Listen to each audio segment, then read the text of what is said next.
स्मृति स्तर के बाद बात आती है बोध स्तर की, यानी कि कॉम्प्रिहेंशन लेवल ऑफ टीचिंग, या हम अंडरस्टैंडिंग लेवल ऑफ टीचिंग भी कहते हैं। इस लेवल पर जो teaching at the understanding level is considered more thoughtful than teaching at the memory level, कि यहाँ पर जो विचार है वो डेवलप हो चुके हैं बच्चे के, या डेवलप होने की प्रक्रिया में आ चुके हैं as compare to memory level. So mental powers, मानसिक शक्तियां भी डेवलप हो रही हैं, बच्चे का बौद्धिक भी डेवलप हो रहा है as compare to memory level, यानी कि जो स्मृति स्तर है वो कंप्लीट हो चुका है और अब बच्चा चीजों को समझना चाहता है, समझकर याद रखना चाहता है। रटने वाले की जो प्रक्रिया है वो काफी हद तक खत्म हो चुकी है। The word understanding has different meaning in the field of teaching. अब पहले बात करते हैं बोध। अंडरस्टैंडिंग वर्ड के एजुकेशन में डिफरेंट मीनिंग्स है। तो to have a clear understanding and realising the facts, कि जो तथ्य हैं वो बिल्कुल स्पष्ट हैं, उन्हें समझता है, उन्हें रियलाइज करता है। To understand the depth of the facts, उन तथ्यों की गहराइयों को समझ रहा है। To become familiar with their nature and characteristics, उसकी प्रकृति और उसके कैरेक्टर्स को भी जान रहा है, समझ रहा है। Perceiving meaning and understanding ideas, meaning perceive भी कर रहा है, उन्हें समझ रहा है, आइडियाज देने की क्षमता डेवलप हो रही है। And understanding the meaning used in language, कि भाषा में चाहे वो लिखित हो या मौखिक हो, क्या बात कही जा रही है उसे समझ रहा है, उसे समझाने की क्षमता विकसित हो रही है। The above meaning of defining perception in educational psychology are not fully capable, hence the pedagogy an attempt is made to clarify the word perception the following three aspects। अब परसेप्शन को समझाने की कोशिश की गई है कि seeing relationship in facts, कि तथ्यों में आपस में क्या संबंध है उन्हें समझ सके। टूल यूज्ड फॉर फैक्ट्स, कि उन तथ्यों को परखने के लिए टूल्स यूज कर सके, यानी कि विभिन्न विधियों के द्वारा उन तथ्यों को जस्टिफाई कर सके। Seeing both relationship and use of instruments, कि दोनों को मतलब संबंध भी देखने हैं और विभिन्न इंस्ट्रूमेंट्स, यानी कि पहला और दूसरा पॉइंट दोनों को ही मर्ज किया हुआ। The one that seeks to acquaint students with the relationship between generally and the particular, between principles and solitary, and which shows the use to which principle may be applied। ये Morris महोदय ने अपने शब्दों में बात रखी है कि जब बच्चा इस लेवल पर पहुंच जाए कि उसे समझ में आ जाए रिलेशनशिप किसकी, जनरल और पर्टिकुलर, सामान्य और विशिष्ट की समझ में आ जाए। प्रिंसिपल्स एंड सॉलिटरी, यानी कि सिद्धांत नियमों की समझ में आ जाए और उनका सही स्थान पर यूज करना सीख जाए, तो वही हमारे कहा जाएगा एजुकेशन की टर्म्स में कि हाँ बच्चे का बोध डेवलप हुआ है या अंडरस्टैंडिंग डेवलप हुई है। Teaching eight memory level it is primary requirement, तो प्राइमरी लेवल पर तो बच्चे की है ही, जब प्राइमरी लेवल कंप्लीट हो जाएगा तभी वो अंडरस्टैंडिंग लेवल पर आएगा। Teaching rules at intellectual level is the process in which students develop the ability to understand and use generalisations, principles and relationship, कि इसके बाद बच्चा सामान्यीकरण, नियम और संबंध, तथ्यों के साथ, फैक्ट्स के साथ रिलेशनशिप समझ में आनी शुरू हो जाए। दिस मेक्स टीचिंग थॉटफुल, और यहीं से जो हमारी शिक्षण की प्रक्रिया है वो विचारों के साथ विचार बनाने, समझने और नवीन विचारों का से जुड़ जाती है। Teaching eight understanding level provides more opportunities for the development of intellectual behaviour, जो हमारा बौद्धिक व्यवहार है, जो बुद्धि है इस लेवल पर आकर डेवलप होनी शुरू हो जाती है। This intellectual behaviours are encouraged both teacher and student remain active. इस स्तर पर दोनों अध्यापक और छात्राएं दोनों ही एक्टिव रहते हैं क्लासरूम टीचिंग में। The following psychological principles and ideas can be seen to behave. क्या क्या है? In accordance with Herbartian theory of apperceptive mass and 5 steps of teaching learning in understanding level teaching की Herbert की जो apperceptive mass theory है, पंचपदीय प्रणाली है सीखने की। In understanding level teaching, an attempt is made to impart new knowledge by linking in with old knowledge in such a way that it become easy for students to accumulate knowledge in the systematic manner।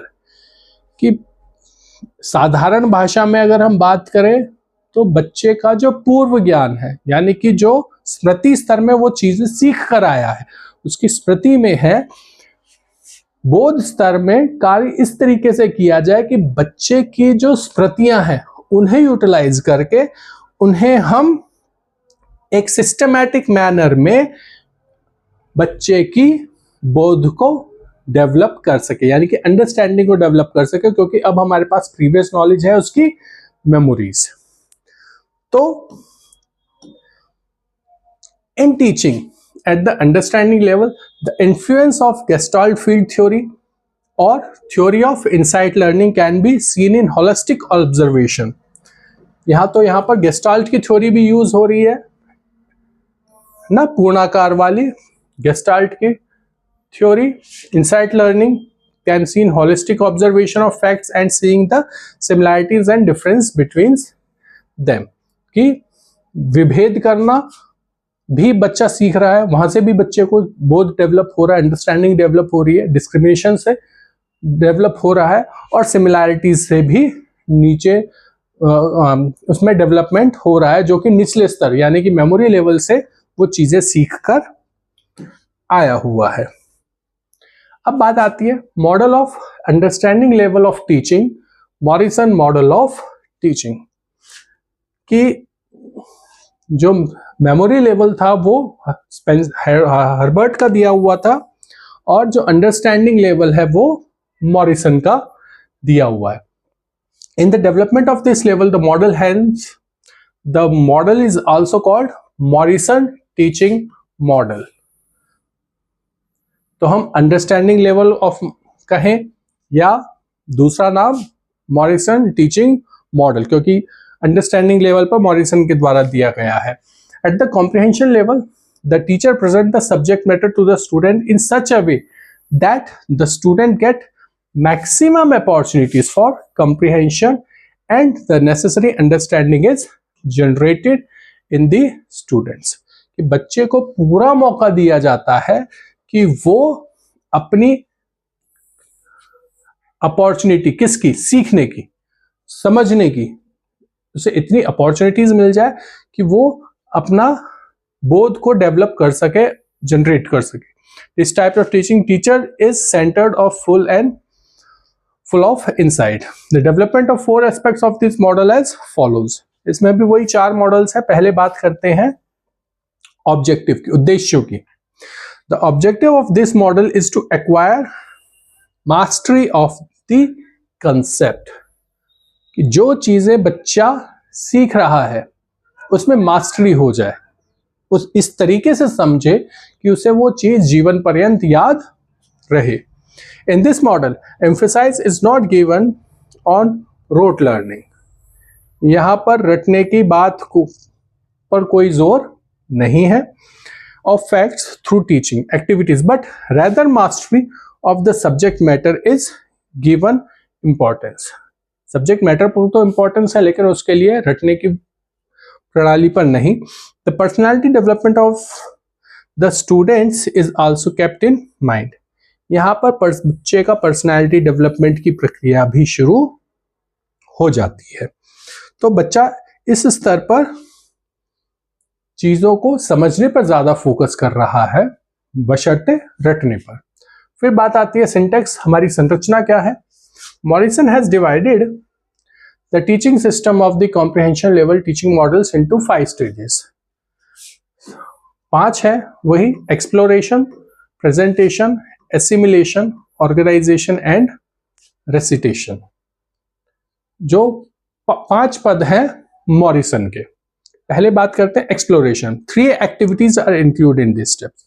Exploration में 3 points आ रहे हैं। पहला, test are conducted to find out prior knowledge and questions are asked. तो exploration में, खोज करने में, कुछ नया ढूंढ कर लाने में पहला पार्ट क्या आ रहा है कि हम टेस्ट कंडक्ट कर रहे हैं बच्चे की प्रीवियस नॉलेज को जानने के लिए।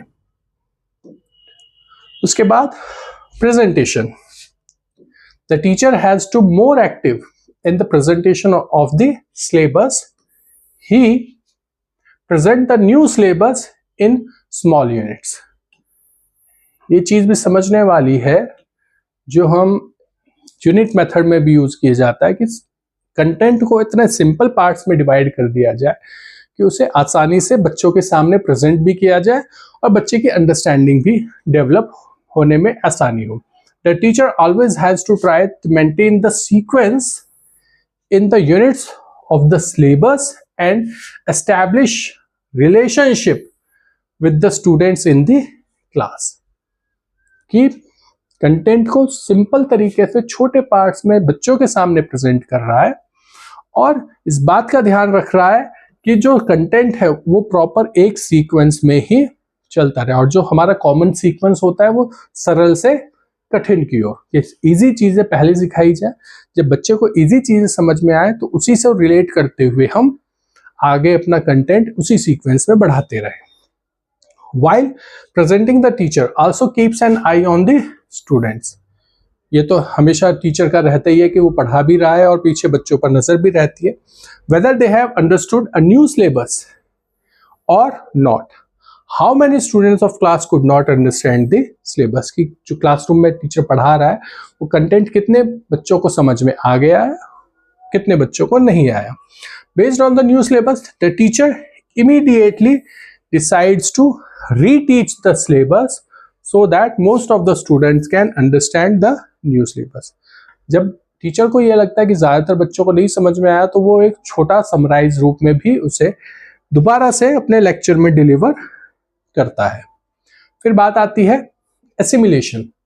After the process of presentation is completed, it moves towards assimilation. अब एसिमिलेशन में जो प्रोसेस होती है वो है, the aim of assimilation is to emphasize on the depth of the syllabus. syllabus की गहराई में जा रहे हैं। For this, more importance is given to the individual activity of the student. Every student studies according to his need. For this, he has to spend more time in the lab and library. Homework is given only for assimilation. कि हमें बच्चे की समझ को check करना है तो हम उसे इंडिविजुअल काम सबको दिया है, लेकिन यहाँ पर बच्चा इंडिविजुअली अपने स्तर से काम कर रहा है, चाहे वो लैब में करे, लाइब्रेरी में करे, होमवर्क करे। In this process students are instructed and their actions are supervised.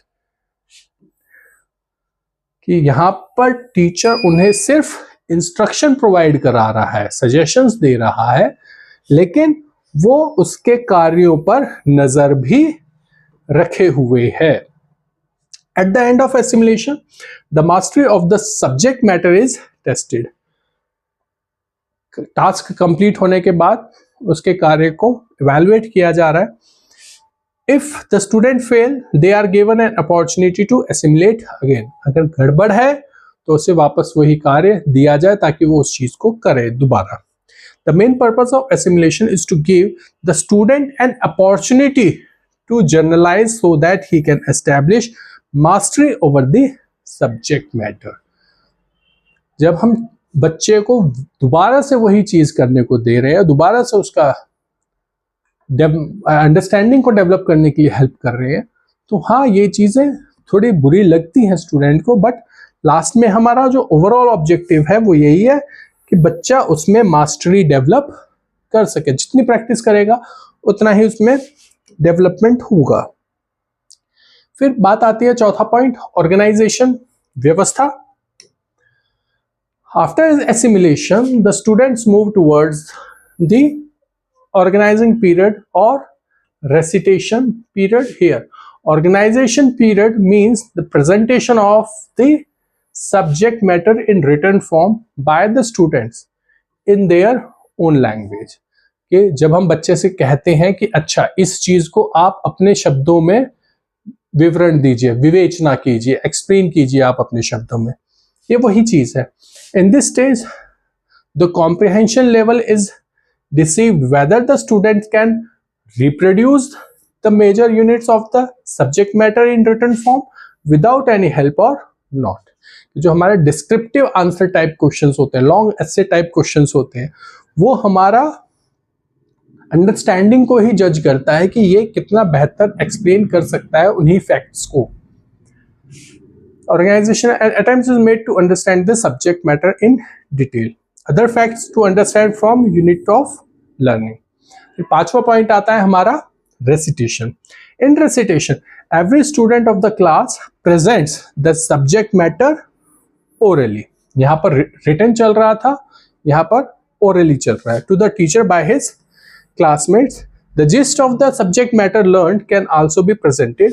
Sometimes it can be written in form instead of oral. तो oral या written किसी भी तरीके से हम जब ये चीज चेक करते हैं कि बच्चे की अंडरस्टैंडिंग कितनी डेवलप हुई है, तो हम ये स्टेप्स फॉलो करते हैं मॉरिसन के। फिर तीसरा आता है हमारा सोशल सिस्टम। अब इसका सोशल सिस्टम कैसा है? The social system of teaching at the understanding level keeps changing in each step. Changeable है। The social system at the presentation is similar to the social system at the memory level. Presentation तो same ही है जैसे कि हमारी memory level पर थी।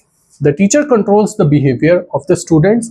A teacher is more active, but at the time of assimilation, the social system change. यानी कि presentation में teacher active है, लेकिन जब assimilation की process start होती है तो टीचर पैसिव हो जाता है और स्टूडेंट एक्टिव हो जाते हैं। Here the teacher's job is to give instruction, while the self motivation of the students is more effective and important. वहां पर एक्सटर्नल मोटिवेशन था मेमोरी लेवल में, लेकिन यहाँ पर बच्चे का इंटरनल मोटिवेशन भी डेवलप हो गया। टीचर तो केवल एक इंस्ट्रक्टर तक सीमित है। In presentation, the students are motivated by the teacher. At this teaching level, both types of external and internal motivations are used. कि external और internal, आंतरिक और बाह्य मोटिवेशन भी कार्य करती है इस स्तर पर आकर। फिर चौथा पॉइंट आता है सपोर्ट सिस्टम की हेल्पिंग सिस्टम क्या है हमारा। In teaching at the level of understanding, evaluation is done at many levels. कि सपोर्ट सिस्टम को हम इवैल्यूएशन में भी काउंट करते हैं कि only after the passing the presentation test student can come to the level of assimilation and get the admission of the level of the organisation और description. कि जब पूरी प्रोसेस हो गई, प्रेजेंटेशन हो गई, एसिमिलेशन हो गया, रेसिटेशन हो गया, उसी के बाद ही बच्चा नेक्स्ट लेवल पर जा रहा है ऑर्गेनाइजेशन में। Assimilation test of the level. At the end of the organization level, written test is used and description level and oral test is used. ज़्यादा फोकस हम written test पर करते हैं, oral भी किया जा सकता है। We can say that in teaching at the level of understanding, evaluation is a continuous process. Her bar continuously evaluation चलता ही रहेगा। प्रेजेंटेशन में अलग हो जाएगा, एसिमिलेशन में अलग हो जाएगा, रेसिटेशन में अलग हो जाएगा। At the same time evaluation is the agency that allows entry into the next level.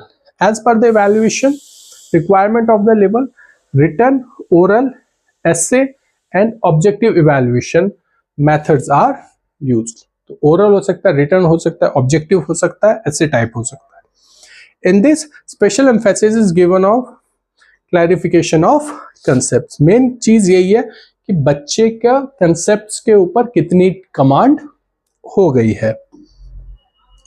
फिर टीचिंग मेथड्स के बारे में बात करते हैं अंडरस्टैंडिंग लेवल में. तो टीचिंग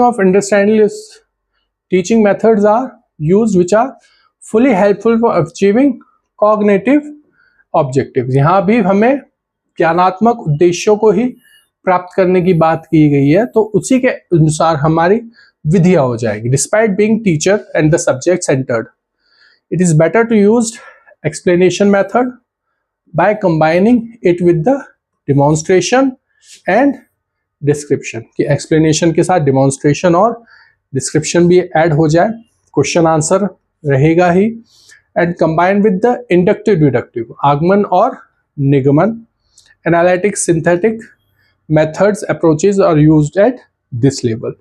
तो ये तरीके, ये methods use कर सकते हैं हम understanding level में. इसके बाद बात आती है merits और डिमेरिट्स की. मेरिट्स क्या है इस लेवल की? The knowledge acquired through understanding level of teaching is more effective and permanent. ज्यादा इफेक्टिव है और परमानेंट है, लंबे समय तक याद रहेगी. It is more effective and remember it for a longer period of time as they when required through memory level of teaching. स्मृति स्तर के जो चीजें बच्चे ने सीखी थी उससे ज्यादा लंबे समय तक अंडरस्टैंडिंग लेवल की चीजें याद रहती हैं.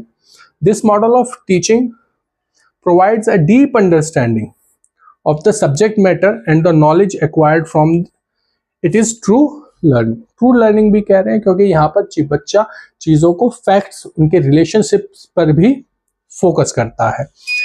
इन this level of teaching emphasise is laid on acquiring generalised knowledge rather than isolated facts.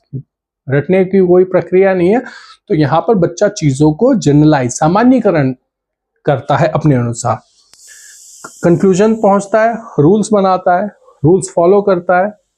This is the life of the students. Comprehension level teaching gives students full opportunity to use their intelligence.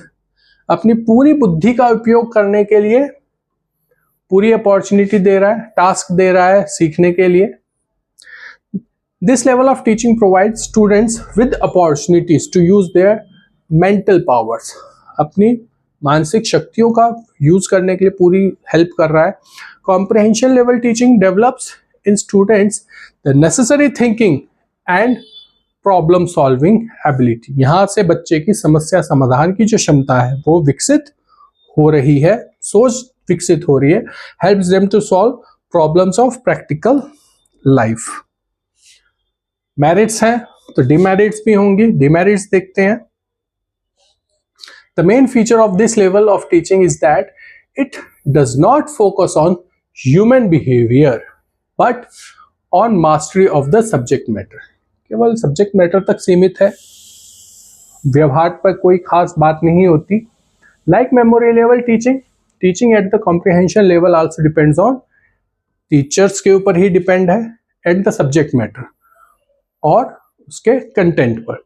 Understanding also arise from the understanding provided by the teacher and not from the students own effort. बच्चे अपने खुद से अपनी सोच, विचार, समस्या समाधान develop नहीं कर पाते, वो कहीं ना कहीं टीचर के ऊपर ही डिपेंडेंट है. Due to external motivation students lack natural क्योंकि बाह्य अभिप्रेरणा है तो उसकी जो अपना इंटरेस्ट है, क्यूरियोसिटी है, इंथुसियाज्म है, इंटेंशंस हैं, वो कहीं ना कहीं पीछे रह जाती हैं. The position of teacher is primary and that of the student is secondary. The teaching process remain under the teachers. Instructor, एक सुपरवाइजर का रोल तो टीचर ही फॉलो कर रहा है.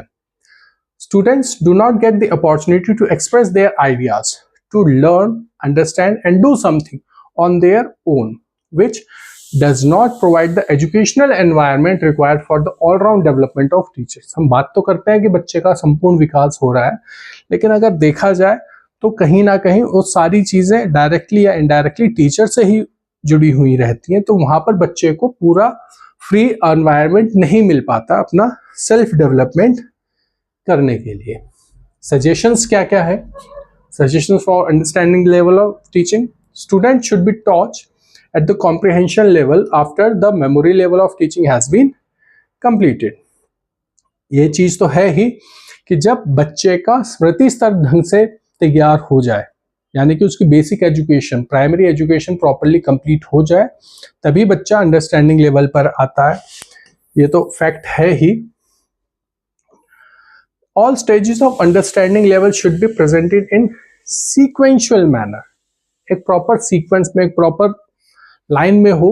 It is necessary to ensure that the student is promoted to the next stage only after he passed the test of the first stage. जो हम promote करने की बात करते हैं कि बिना एग्जाम दिए प्रमोट किया जाए, ये उस चीज को ही विरोध है कि भाई बच्चे को तभी प्रमोट किया जाए जब उसके पहले एग्जाम्स में भी सारी मार्क्स, एवरेज मार्क्स बच्चे के आ रहे हैं। Teacher should also try to motivate students psychologically at this level of teaching. तो यहाँ पर मनोविज्ञान के अनुसार बच्चे को अभिप्रेरणा प्रदान की जाए, फीडबैक दिया जाए, रीइंफोर्स किया जाए। The teacher should always try to raise aspiration level. उसका जो अभिप्रेरणा का स्तर है वो बढ़ाए, मोटिवेट करे बच्चे को। The problem of the education system at the understanding level should be taken into account and arrangement should be made to solve them. आज भी इस लेवल पर, अंडरस्टैंडिंग लेवल पर, जो हम अगर जनरली बात करें तो 8वीं 10वीं के जो बच्चे हैं, इस लेवल पर बच्चा आ चुका होता है अंडरस्टैंडिंग लेवल पर, तो इस लेवल के बच्चे के लिए जो इंफ्रास्ट्रक्चर है, बुक्स है, एनवायरनमेंट है, स्कूल्स हैं, एजुकेशन है, टीचर्स हैं, बहुत सारे फैक्टर्स जुड़ जाते हैं। इन समस्याओं के ऊपर भी फोकस किया